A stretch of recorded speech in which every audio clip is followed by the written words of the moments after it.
Hello guys. तो आज से मैं अपना नया लेक्चर स्टार्ट करने जा रहा हूँ जिसका टॉपिक है फंक्शन।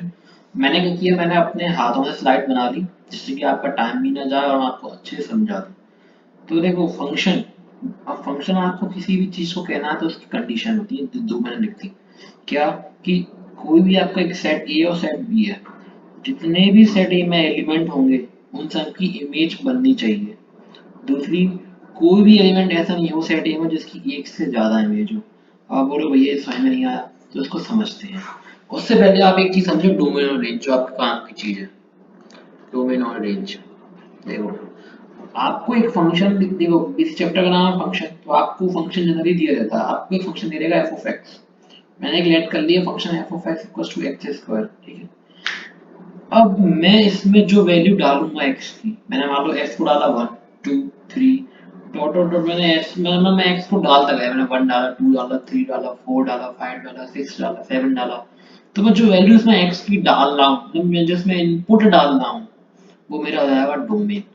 और जो मुझे आउटपुट मिल रहा है, मैंने 1 डाला तो 1, 2 डाला तो 4, 3 डाला तो 9, तो जो मुझे आउटपुट मिला 1 4 9, वो मेरा रेंज। तो सीधी सी सरल भाषा में मतलब क्या है कि जो आप एक्स की वैल्यू डाल रहे हो वो आपका डोमेन, और जब आपने वो वैल्यू डाली उसके बाद आपको एक आउटपुट मिला होगा, वो आपकी रेंज। ठीक है। अब इसमें इसका एग्जांपल मैं आपको नेक्स्ट आगे देखो, इसमें देखो ये आपका उसी जो पैरेलल एग्जांपल है उससे रिलेटेड ही है। आपको डोमेन, रेंज और कोडोमेन को एक मैपिंग डायग्राम में मैप करना आना चाहिए। इससे अपन फंक्शन समझते हैं।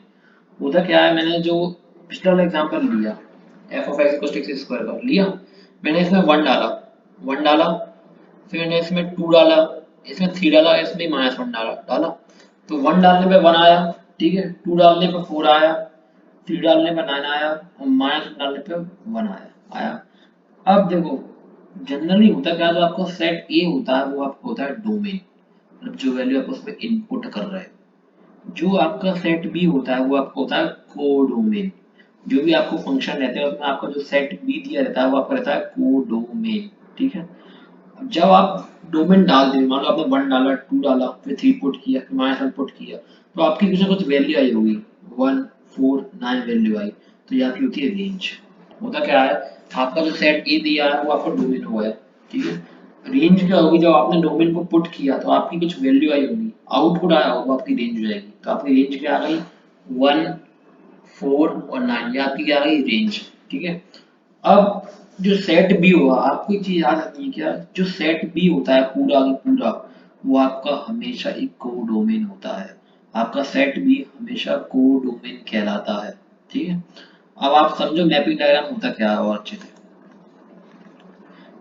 इसको अपन कहते हैं मैपिंग डायग्राम, जिसमें अपन डोमेन को एक सेट, डोमेन का सेट आता है उसको अपन एक सर्कल में बना देते हैं, और कोडोमेन को भी एक सर्कल में ड्रॉ कर देते हैं। इसको बोलते हैं मैपिंग डायग्राम। होता क्या है, अपना सेट ए लिया, उसमें अपन क्या करते हैं, अपन डोमेन रख देते हैं, मतलब जो वैल्यू को पुट कर रहे हैं।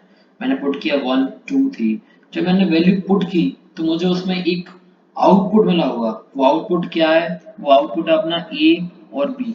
वो अपना आउटपुट क्या है, ए और बी। ठीक है।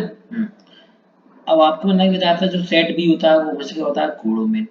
और जब आपने वैल्यू पुट करी, आपने 1 2 3 डाला, तो जो आपकी ए और बी आई वो आपकी क्या होगी, रेंज। अब देखो, अब इसमें आपको क्या आना चाहिए, इमेज और प्री इमेज। इमेज मतलब होता है, जैसे मैं आपसे कहूँ कि जैसे ही मैंने वन को इनपुट किया ना, वन को ऐसे 1 डाला, तो मुझे एक वैल्यू मिली ए। तो 1 की मैं पूछूं इमेज क्या आई, वो हुई आपकी ए। मतलब जब आपने 1, इसको ऐसे समझिए, कोई आप पूछे भैया आप 1 की इमेज बताइए, मतलब आप जब आपने 1 पुट किया उस फंक्शन में तो आपकी क्या वैल्यू आई वो उसकी इमेज कहलाती है। तो कोई आपसे पूछे भैया 1 की इमेज क्या है, बोलोगे आप ए। 2 की इमेज क्या है, बोलोगे आप बी। 3 की इमेज क्या है, बोलोगे बी। ठीक है। तो आपको आना चाहिए, जब आप वैल्यू पुट करते हो तो उस फंक्शन की इमेज आती है। आपने 1 पुट किया तो आपका आया ए, तो वो उसकी इमेज होगी। अब कोई क्या भैया ए, आप ठीक है ये तो मान लिया 1 की इमेज ए है, आपसे पूछे ए की क्या होगी। ए की होती है प्री इमेज, ना उसकी उल्टी इमेज। तो ए की होती है प्री इमेज, वो होगी 1। बी की होगी प्री इमेज जो होगी 2। बी की द्वारा होगी एक और प्री इमेज, वो होगी 3। ठीक है। अब आप सुनो फंक्शन, जो अपन ने डिफाइन लिखी थी उसका मैं डिफाइन समझा रहा हूँ आपको। अब क्या था, all the element of set है have its image in set B. ये आपका सेट ए है, इसमें हर एक एलिमेंट की आपकी इमेज बन रही है, इमेज बन रही है, 2 की बन रही है, 3 की बन रही है, मतलब हर एक एलिमेंट की आपकी इमेज बन रही है। दूसरा point, no one of the elements have more than one image in set B. ऐसा कोई भी एलिमेंट नहीं हो जिसकी एक से ज्यादा इमेज बने। इसकी एक इमेज बनी, इसकी भी एक इमेज बन रही है, और इसकी भी एक इमेज बन रही है, मतलब सबकी ऑलमोस्ट एक इमेज बन रही है। अब आप लोग इस सर कि इसमें तो दो नंबर की सेम इमेज बन रही है, तो वो पॉसिबल है कैसे? देखो आप बताओ, ये एग्जांपल दिया आपने, इधर मैं एक्स की मैंने वन और माइनस वन डाला डाला, वन और माइनस वन, तो आपको दिख रही है दो वैल्यू से आ गई वन। तो आपको याद रखना है कि फंक्शन में दो वैल्यू की सेम इमेज हो सकती है, जो मैंने इसमें किया है। तो अब आपको समझ में आया फंक्शन क्या हुआ, हर एक एलिमेंट की इमेज बन रही है, या पहली कंडीशन सेटिस्फाई।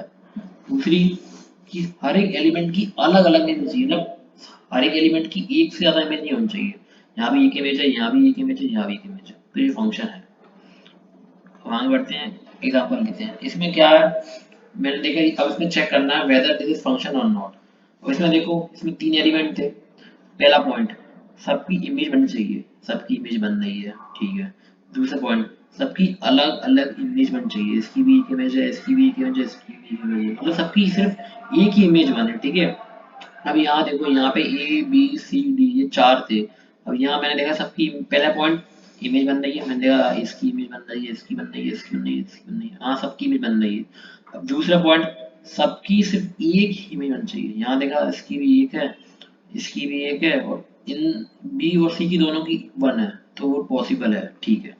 यहाँ देखा मैंने कहा यहाँ पे दोनों की इमेज तो बन रही है, बट बी वाले की दो इमेज बन रही है। मैंने क्या लिखा था पॉइंट में कि no one of the element have more than one image in set B.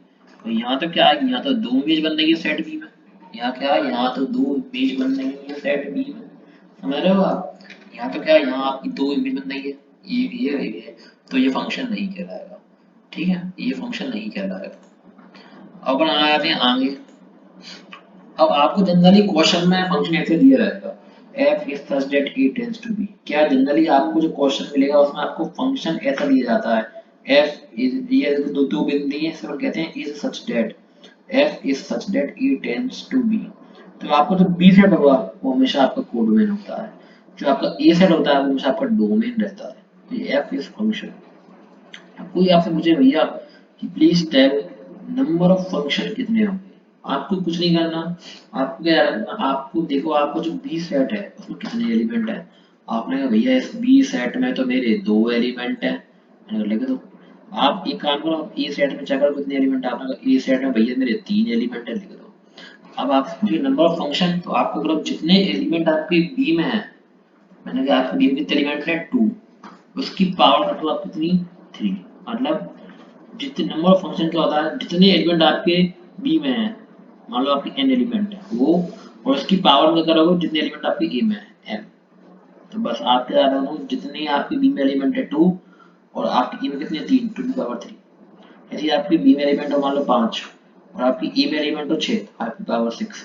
ऐसे आपके ए बी में एलिमेंट मान लो होगा टेन, टेन होगा बी में एलिमेंट मान लो एक, और ए में आपके हैं ट्वेंटी, तो टेन की power twenty number of function बनेगा, ठीक है।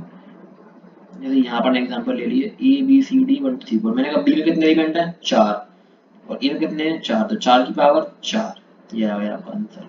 मैंने कहा बी में कितने हैं, चार, ए में कितने, तीन, चार की पावर तीन, ये आ गया आपका आंसर, चार की पावर तीन, ठीक है।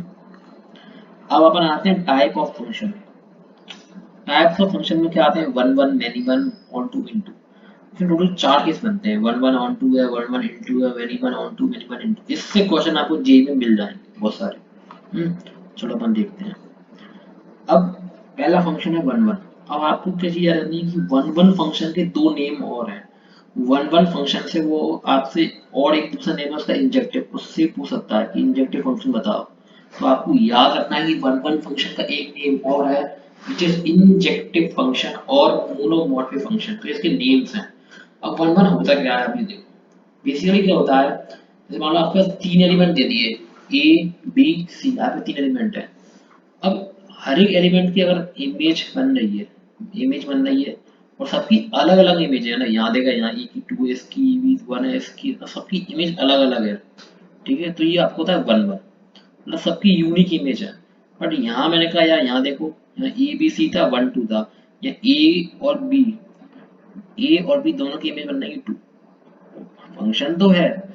ए और बी की इमेज बन रही है 2, फंक्शन तो है, बट 1 1 नहीं है। 1 1 क्या था कि यूनिक इमेज होनी चाहिए, मतलब ऐसी इमेज सबकी अलग अलग इमेज होनी चाहिए। यहाँ बी और सी की इमेज क्या है, यहाँ ए और बी की इमेज क्या है 2, मतलब इन दो एलिमेंट की इमेज सेम बन रही है, इसीलिए ये 1 1 नहीं है। तो आपको याद रखना है this is not 1 1 because B and C है सेम इमेज। हर एक एलिमेंट की इमेज अलग अलग होनी चाहिए, यूनिक, समझे, तो 1 1 कहलाता है। और अदरवाइज नहीं है तो मैनी वन। देखो आपको एग्जाम्पल दे दिया ए बी सी डी ई, यहाँ 1 2 3 4 दे दी। अब यहाँ देखो आप, मैंने कहा ए की इमेज कितनी है 2, बी की कितनी है 2, सी की कितनी है 1, डी की कितनी है 2, ई की कितनी है 3। अब मैंने कहा ई और सी तो संत आदमी है, वो तो 1 1 है, ठीक है। पर ए बी और डी को देखा तो यार ये तीनों की इमेज बन रही है कौन सी 2, मतलब मैंने क्या बताया था 1 1 के लिए यूनिक इमेज, अलग अलग इमेज। पर यहाँ तो तीन एलिमेंट की सेम इमेज बन गई, मैनी वन हो गया ये भी, मैनी वन हो गया। अब अपन आते हैं ऑन टू फंक्शन पे। बेसिकली ऑन टू फंक्शन होता क्या है, अब आपको याद रखना है कि ऑन टू फंक्शन का एक नेम और है जिसको कहते हैं सरजेक्टिव फंक्शन। सरजेक्टिव फंक्शन, अब होता क्या है, अपन मैं आपको शुरुआत में बताया था क्या कि जो ए है वो आपका क्या है डोमेन, जो बी है वो आपका क्या है कोडोमेन है। डोमेन है आपका ए, जब आप इनपुट डालते हो मतलब जब आप डोमेन डालते हो तो आपको एक रेंज मिलती है, आउटपुट मिलता है। वो जो आपकी जो लाइंस हैं, वो जो आपका लाइन है वो आपका आउटपुट रिप्रेजेंट करती हैं। अब जब मैंने ए बी सी डी डाला होगा डोमेन में तो मुझे 1 2 3 मिली, रेंज मिली। और वो रेंज क्या है, वो को डोमेन के बराबर आ रही है। तो आपको याद रखना है जब आपकी रेंज व्हाट, जब आपकी रेंज को डोमेन के बराबर आ जाए, क्या, जब आपकी रेंज को डोमेन के बराबर आ जाए तो वो आपका ऑन टू फंक्शन कहलाता है। इसका दूसरा नेम है सरजेक्टिव फंक्शन, ठीक है। अब मान लो कि मैं मान लूँ इसमें ए बी सी डी था, इसमें 1 2 3 4 होता है मान लो, और इस सबकी इमेज बन गई, ए की बन गई 2, सी की बन गई 2, बी की बन गई 1, टी बन गई 3, वो 4 रह जाता। तो जब कभी आपकी रेंज को डोमेन के बराबर नहीं आए तो आपकी रेंज उस टाइम क्या आती, 1 2 3 आती, 4 रह जाता। जब आपकी रेंज कोडोमेन के बराबर नहीं आया तो वो इनटू फंक्शन, और अगर रेंज कोडोमेन के बराबर आ गई तो आपका ऑन टू फंक्शन, ठीक है। अब इसमें एक फंक्शन होता है बाइजेक्टिव फंक्शन, मतलब आपको याद रखना बाइजेक्टिव फंक्शन कौन से होते हैं, जो वन वन और ऑन टू हो, मतलब जो वन वन फंक्शन भी हो और जो आपका ऑन टू फंक्शन भी हो, तब उसे अपन कहते हैं क्या, bijective function. Function is one one and onto, तब उसको कहेंगे बाइजेक्टिव। फॉर एग्जांपल दे दिया, मैंने कहा हर एक एलिमेंट की अलग अलग इमेजेस है तो वन वन तो पक्का है। मैंने कहा यार इस देखा तो ये रेंज क्या आ गई, ए बी सी रेंज आ रही है, आ रही डोमेन डाला जाता है आउट जो लाइन मैंने आपको बताया शुरू करती है कि डोमेन डालने पे आपकी रेंज क्या आई, ए बी सी रेंज आई और रेंज आपकी को डोमेन के बराबर है, मतलब ये तो ऑन टू फंक्शन भी हुआ है, तो वन वन भी है और ऑन टू भी है, तो ये आपका बाइजेक्टिव फंक्शन हुआ। तो गाइस आपको मैंने क्या, मैंने स्लाइड इसलिए लिख ली जिससे आपको टाइम लगेगा, मुझे क्या लिखने में लगता है थोड़ा टाइम, इसलिए मैंने खुद ही स्लाइड सारी आपको लिख दी, इसलिए आपको कोई दिक्कत भी नहीं आए और आपको ये समझ में भी जाए। तो आपको इसको अच्छे से समझना है, और मैं इसकी पीडीएफ भी डाल दूंगा डिस्क्रिप्शन में, तो आपको पीडीएफ डाउनलोड कर लेनी है और समझना है। इसलिए मैंने क्या करा, मैंने खुद इसको लिख लिया, हाथों से पूरी स्लाइड को लिख दिया, जिससे कि आप टाइम भी कम लगे और आपको समझ में भी जल्दी आ जाए, जिससे आपका भी टाइम कम जाएगा और आप उसमें समझने में टाइम लगा दो। मैं लिखता हूँ तो वो लेक्चर और बड़ा हो जाता है, तो आपको सिर्फ उसको समझना है, ठीक है। और कोई दिक्कत आए तो मुझे आप मैं इसको कमेंट में कर देना, तो मैं वो क्लियर कर दूंगा। और आपको जो भी टॉपिक की वीडियो चाहिए हो आप लिख दो, मैं उसके ऊपर वीडियो बना दूंगा। तो अभी फंक्शन के लिए इतना ही काफ़ी है, अब जो आगे आएगा फंक्शन वो पर पढ़ेंगे आगे के लेक्चर में। आज के लिए फंक्शन इतना ही काफ़ी है। अब मैं इसमें पढ़ाऊंगा हॉरिजॉन्टल लाइन टेस्ट और वर्टिकल लाइन टेस्ट और फंक्शन को हटा, तो मैं नेक्स्ट लेक्चर में पढ़ेंगे, ठीक है। Thank you guys.